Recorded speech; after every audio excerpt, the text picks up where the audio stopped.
नमस्कार। मैं डॉक्टर आशीष कुमार जैन, शिक्षाचार्य, अध्यक्ष संस्कृत विभाग, एकलव्य विश्वविद्यालय दमोह, मध्य प्रदेश। आज मैं आप लोगों को अयोध्या के विषय में जानकारी दूंगा और जैन धर्म के परिप्रेक्ष्य में अयोध्या तथा साथ ही हम अयोध्या के अपर नाम, जो अन्य नाम हैं, जो ग्रंथों में प्राप्त होते हैं, शब्दकोशों में प्राप्त होते हैं, उनके पीछे का तथ्य क्या है, इस विषय में हम आपसे परिचर्चा करेंगे। तो अयोध्या को शाश्वत भूमि कहा जाता है और ये शाश्वत भूमि के विषय में जैन धर्म ग्रंथ बड़े ही स्पष्टता के साथ यह बात कहते हैं कि जैन धर्म में और धर्म ग्रंथों में सम्मेशिखर एवं अयोध्या को शाश्वत भूमि के रूप में स्वीकार किया गया। जैन दर्शन में काल चक्र को 6 काल संज्ञाओं में विभाजित किया गया है। जब कई कल्प व्यतीत हो जाते हैं तब एक हुंडाओ सर्पणी काल आता है, जिसमें सब यथावत रहता है और कुछ विसंगतियां रहती हैं।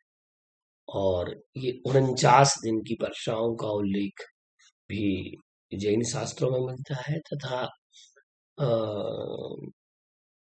अन्य ग्रंथों में भी वृष्टि का उल्लेख मिलता है कि जल प्लावन होता है।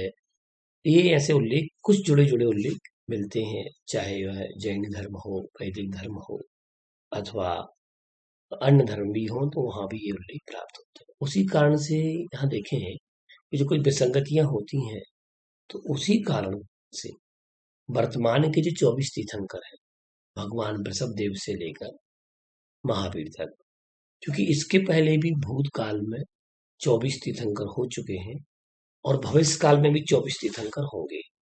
तो वर्तमान काल के जो 24 तीर्थंकर हैं, उन 24 तीर्थंकरों में से केवल, चूंकि समस्त तीर्थंकर अयोध्या में ही जन्म लिया करते हैं और हुंडाओ सर्पणी काल के प्रभाव के कारण वर्तमान काल के 24 तीर्थंकरों में से केवल 5 तीर्थंकरों का जन्म अयोध्या में होगा। और यह शाश्वत भूमि, जिसका विनाश कल्प काल के अंत में भी नहीं होता, केवल दोनों के ध्रुव परिवर्तित होते हैं, सम्मेशिखर और अयोध्या के, ऐसा ऋषि मुनि कहते हैं। इन भूमियों के नीचे शाश्वत स्वास्थ्य स्थित है, इसलिए भी इसे शाश्वत भूमि कहा जाता है। जैन धर्म का प्रमुख ये बात इसमें बतलाई गई कि शाश्वत भूमि से कहा जाता है। अब हम देखें कि चूंकि यहाँ पर भगवान वृषभदेव का जन्म हुआ, द्वितीय तीर्थंकर अजितनाथ भगवान का भी जन्म यहाँ पर अयोध्या में संपन्न हुआ, उन 5 तीर्थंकरों में है जिनके भी के नाम। तो जैन शास्त्रों में जहाँ तीर्थंकर का जन्म होता है, वहां 6 माह पूर्व से जन्म तक कुल 15 माह तक कुबेर प्रहरों के क्रम से रत्नों की वर्षा करता है। और आचार्य जिनसेन महाराज ने अपने जिन सहस्रनाम स्तोत्र में ये बात कही है कि ज्ञान गर्भो दया गर्भो रत्न गर्भा प्रभास्वरा पद्म गर्भो जगद गर्भो हेम गर्भा सुदर्शना। इसलिए उस भूमि को हिरण्य गर्भा, रत्न गर्भा, स्वर्ण गर्भा आदि नामों से भी जाना जाता है, क्योंकि कुबेर सोने तथा रत्नों की वृष्टि करता है।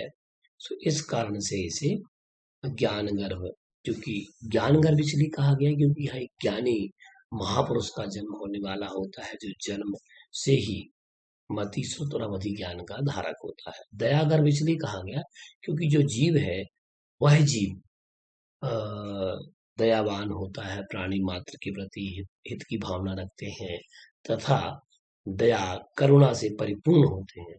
रत्न गर्भ है इसलिए कहा गया क्योंकि कुबेर यहाँ पर रत्नों की वर्षा 15 माह तक करता है। गर्भ के 6 माह पूर्व से लेकर ये और 9 माह गर्भ के, कुल मिलाकर के 15 माह प्रहर क्रम से करता है। ठीक है ना। तो ये बृहदादि शतक है जिन सहस्रनाम स्तोत्र का, वहां पर ये उल्लेख मिलता है। इसके बाद हम देखें, क्योंकि यहाँ पर भगवान वृषभदेव जो नाभि राय के पुत्र थे, और नाभि राय को कुलकर भी कहा गया है। तो उनके पुत्र थे 14वें कुलकर, और मनु भी इन्हें कहा जाता है। वैदिक धर्म में अ, मनुओं का उल्लेख मिलता है, मनवंतर का उल्लेख मिलता है। और इसमें हम देखें, काशी में ऋषभ देव को हिरण्यगर्भ के नाम से भी पुकारा जाता था, ठीक है ना। जिनसेन ने सहस्रनाम में उनकी स्तुति की है। और तथा ऋग्वेद 10:121 एक में हिरण्यगर्भ को आदिदेव माना है। जो हिरण्यगर्भ थे वो आदिदेव है, क्योंकि यहाँ पर हिरण्यगर्भ कहा गया है, इसलिए मैं उल्लेख कर रहा हूँ कि भगवान ऋषभ देव को हिरण्यगर्भ कहा है और हिरण्यगर्भ को आदिदेव माना है। और ऋषभ देव और हिरण्यगर्भ का समीकरण भागवत पुराण में भी सटीक बैठता है। तो 3, 8, 11 और 1 और 3 में भी किया गया है, जहां उन्हें योगेश्वर के रूप में स्मरण किया गया है और आदि योगी के रूप में यहाँ स्वीकार भी किया गया। योगेश्वर है जो, और योगियों के योगेश्वर। और यहाँ पर शिशन देवा भी कहा गया है 8, 115, 97, 3 में ऋग्वेद में, और शिशन देवा कहा गया है। शिव पुराण में विद्धेश्वर कांड में 26, 28 में उन्हें तदेव लिंग प्रथमम प्रवणम सर्वकालिकम कहकर आदिश्वर ऋषभ देव से जोड़ा गया प्रतीत होता है। अब हम देखें कि अयोध्या के अन्य नाम कौन कौन से हैं। तो हम देखते हैं कि अयोध्या के नामों का हम अगर उल्लेख करें तो शाश्वत भूमि अयोध्या को अवध, कौशल, अपराजिता, साकेत और विनीता, इसके अतिरिक्त भी और नाम हो सकते हैं, जो कि मैंने अभी आपके सामने केवल इन नामों का उल्लेख कर रहा हूं। तो अवध, कौशल, अपराजिता, साकेत या साकेता, विनीता आदि नाम शब्दकोशों में, धर्म ग्रंथों में हमें प्राप्त होते हैं। महापुराण के सर्ग 12 और 73 में भी ये प्राप्त हुए हैं। अब हम समझते हैं अपराजिता। अपराजिता वह है जो अपराजेय हो, वह अयोध्या, जिसको कोई पराजित नहीं कर पाया और उसे पराजित करने का विचार भी मन में नहीं आया। अवध, जहां प्राणियों का वध न हो, वो अहिंसक अयोध्या, ठीक। अब यहाँ अयोध्या शब्द में हम देखें सबसे पहले कि अयोध्या शब्द का सर्वोपरि अर्थ ये है कि जहां युद्ध ना हुए हो। दूसरा अर्थ, जिसे युद्ध में हराया ना जा सके, अथवा जिससे कोई युद्ध करने की इच्छा ना रखता हो। ये है अयोध्या का सर्वोपरि अर्थ। दूसरे अर्थ की अगर हम बात करें तो जहां पर जितने भी प्रकार के युद्ध के शस्त्र हैं, आयुध हैं, तो आयुध शब्द अयोध्या से कनेक्ट होता है, ठीक है। तो आयुध शब्द जो है, आयुध, अयोध्या, जहां आयुधों का, अस्त्रों का, शस्त्रों का बहुत बड़ा भंडागार हो और जहां पर सभी प्रकार के अस्त्र शस्त्र पाए जाते हो, रखे गए हो, तो वह है अयोध्या। और यही बात यहाँ त्रिलोकपर्णति ग्रंथ में आचार्य यति वृषभाचार्य जी ने चतुर्थ अधिकार गाथा क्रमांक 533 में अयोध्या के लिए प्राकृत भाषा में अवज्झाए शब्द प्रयोग किया है, ठीक है ना। ये अवज्झाए शब्द, ये जो त्रिलोकपर्णति ग्रंथ है, जैन ग्रंथ है, इसमें अवज्झाए शब्द प्राकृत भाषा में प्राप्त हुआ है। तो अयोध्या के शब्द का आपने अर्थ समझा कि सर्वोपरि अर्थ जहां युद्ध ना हुए हो। दूसरा अर्थ, जिसे युद्ध में हराया ना जा सके, अथवा जिससे कोई युद्ध की इच्छा न रखता हो। अब इसके बाद हम देखते हैं अपराजिता, क्योंकि अयोध्या का अपर नाम है और इसका अर्थ ये है अपराजय, जहां युद्धों के लिए जो अस्त्र शस्त्र हैं, इतना बड़ा भंडागार हो और सभी प्रकार के अस्त्र शस्त्र जहां उपलब्ध हो और जिससे कोई स्वयं युद्ध करने की इच्छा ना रखता हो, इतना सैन्य बल हो, तो अपराजित ही होगी। इसलिए इसका नाम अपराजिता पड़ा। अवध आगे चल करके जब अयोध्या धीरे धीरे और आगे इसका विकास होता गया, साथ में अन्य भाषाओं का भी आगमन हुआ, तो जहां प्राणी मात्र का वध ना हुआ हो, अवध, जहां प्राणी मात्र का वध ना हुआ हो, तो ऐसी अहिंसक अयोध्या, ये अहिंसक अयोध्या है जहाँ प्राणी मात्र की वध का विचार भी नहीं किया जाता है। तो ये स्पष्ट है कि जहाँ हिंसात्मक युद्ध ना हो तो वह अयोध्या है। अहिंसक युद्ध करने वाली, या यूं कहें कि अहिंसा का विचार करने वाली जो है, वह अयोध्या होने के कारण वह अवध है। वहाँ सारे प्राणी सुखासीन हैं। जिस क्षेत्र में अवधी भाषा का प्रयोग कालांतर में होने लगा, सो भी इसे अवध और उसके नाम से अवधी भाषा जाने जाने लगी। तथा अब हम देखें कौशल। ये कौशल शब्द जो है एक स्किल की बात करता है, और जम्बूद्वीप के आर्यखंड के कौशल व सुकौशल देश में अवस्थित होने के कारण तथा जहाँ के लोग धर्म, शांति, जीव रक्षा, न्याय तथा जहाँ भगवान वृषभदेव ने प्रथम जन्म धारण किया इस काल में, तो वहां उन्होंने प्रजा के लिए जब कल्प वृक्ष समाप्त हो गए और उनकी आजीविका के लिए भगवान ऋषभदेव ने, नाभि पुत्र मरुदेवी नंदन ऋषभदेव ने, ये महापुराण में भी उल्लेख मिलता है कि उन्होंने हंसी मसी कृषि विद्या वाणिज्य और शिल्प 6 कर्मों की शिक्षा दी तथा एवं अन्य विद्याओं में कुशल अपनी प्रजा को किया। सो वह अयोध्या जहाँ स्किल की बात की गई सर्वप्रथम, वह थी अयोध्या। और वो स्किल डेवलपमेंट ऑफिसर अगर कोई थे तो भगवान वृषभदेव, जैन धर्म के तीर्थंकर, प्रथम तीर्थंकर, आद्य पुरस्कर्ता जैन संस्कृति के भगवान वृषभदेव ने यह शिक्षा दी तथा जिन्होंने असी मसी कृषि विद्या वाणिज्य और शिल्प का उपदेश दिया तथा अन्य विद्याओं का उपदेश अपने पुत्रों को भी दिया और प्रजा को भी दिया था। अब हम बात करें साकेत की। क्योंकि केत शब्द जो है ये एक निवास स्थान भवन आदि के उसमें प्रयोग होता है। केत, केतन, निकेतन, भवन, निवास आदि एकार्थवाची शब्दों का प्रयोग शब्दकोशों में प्राप्त होता है। सुंदर भवनों के निर्माण होने के कारण अयोध्या को साकेत कहा गया, साकेता कहा गया। तो लोक प्रणति के चतुर्थ अधिकार में यति वृषभाचार्य ने साकेत शब्द के लिए प्राकृत में साकेत शब्द का प्रयोग किया। ये जैन धर्म का जो ग्रंथ है तुलोक प्रणति, तो तुलोक प्रणति में यह बात कही गई है। और इसे साकेत, साकेतपुरी भी कहा। साकेत शब्द का प्रयोग स्वर्ग के अर्थ में किया जाता है, जहाँ स्वर्ग के समान बड़ी ही सुख की अनुभूति हो रही हो। सो साकेत, जहाँ के भवन स्वर्ग के समान बने हो, इंद्रपुरी के समान बने हो, तो कहीं कहीं इंद्र की एक सभा को भी साकेता कहा गया है। अब हिंदी साहित्य के महाकवि मैथिली शरण गुप्त जी ने 12 सर्गात्मक साकेत महाकाव्य की रचना की, जिसमें अयोध्या से जुड़े करुण प्रसंगों का मार्मिक वर्णन किया गया है। सो उन्होंने उस अयोध्या से जुड़े प्रसंगों का वर्णन साकेत महाकाव्य के नाम से किया है। सो इससे भी ये सिद्ध होता है कि इसका नाम साकेत है। विनीता, जहाँ के श्रावक, जहाँ की प्रजा बड़ी ही विनीत ब्रह्म लोगों की आवास भूमि होने के कारण विनीता कहा गया।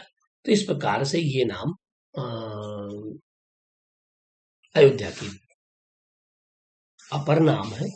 और अगर किसी को कोई और अन्य जानकारी हो तो मुझ तक प्रेषित अवश्य करें, और ये जानकारी भी समस्त लोगों तक पहुंचाएं।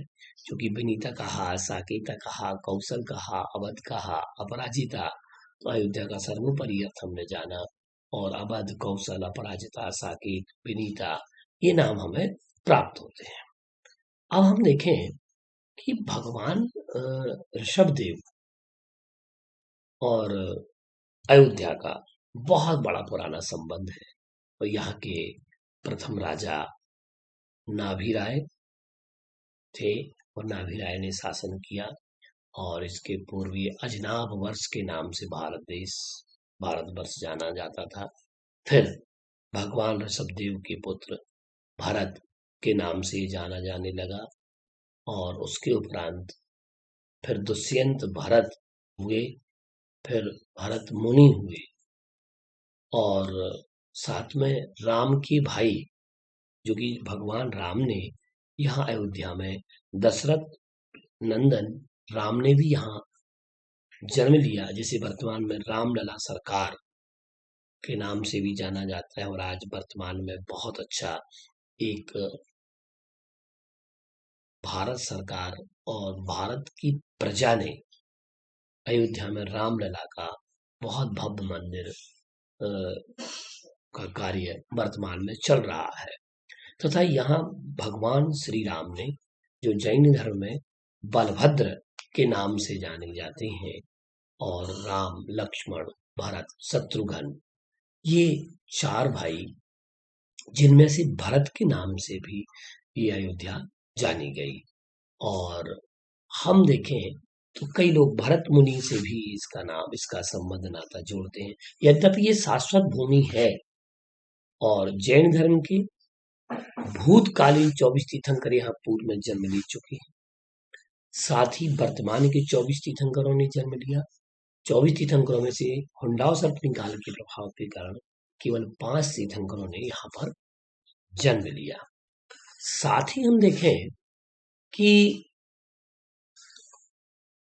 जो भविष्य में तीर्थंकर होने हैं, 24 तीर्थंकर, वो भी इसी अयोध्या पर ही जन्म लेंगे। और चूंकि देवता लोग भी इस भारत भूमि पर जन्म लेने के लिए तरसते हैं कि मेरा जन्म अगर कहीं हो तो भारत भूमि पर ही मेरा जन्म हो, क्योंकि यहाँ से ही स्वर्ग और मोक्ष का मार्ग निकलता है।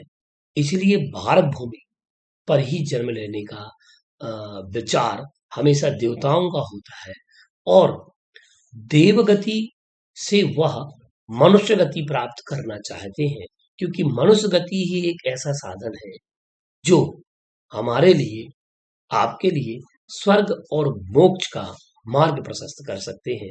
यहाँ आदि योगी भगवान वृषभदेव से लेकर महावीर तक समस्त महापुरुषों ने जन्म लिया। साथ में हम अगर देखें, अजितनाथ भगवान ने भी यहाँ पर जन्म लिया। इसके साथ साथ यहाँ राम ने भी जन्म लिया इस भारत भूमि पर। और भारत भूमि की बात कर रहा हूं, राम ने अयोध्या में जन्म लिया, और उसके साथ साथ श्री कृष्ण नेमिनाथ, अरिष्टनेमि के नाम से जो जिन्हें जाना जाता है, ऐसे जैन तीर्थंकर जो भगवान कृष्ण के चचेरे भाई थे, नारायण श्री कृष्ण के, जो कि जैन धर्म में 63 सलाका पुरुषों के मध्य में गिने जाते हैं। और अयोध्या के विषय में मैं और भी आपके लिए अन्य जानकारी और डीप टू डीप बताऊंगा कभी और। तो आप लोग जुड़े रहिएगा निरंतर। और मैं आगे भगवान वृषभदेव और अयोध्या, जैन तीर्थंकर और अयोध्या, इस विषय पर भी आपको आगे कभी अन्य जानकारी प्रेषित करूंगा। नमस्कार, मैं डॉक्टर आशीष कुमार जैन, शिक्षाचार्य, एकलव्य विश्वविद्यालय दमोह, मध्य प्रदेश।